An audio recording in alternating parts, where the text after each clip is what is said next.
So here we have the rope here, and first of all I'll show you a template. As you can see it's A, B, C, D, E, and this way you can start with A like this, tie that off, into B, then bring it around to C point,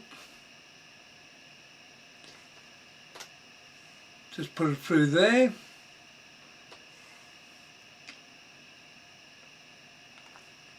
then D through here,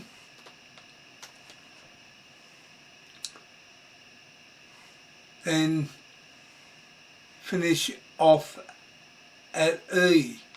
We're using zip ties here, but you should be using rope splice clips.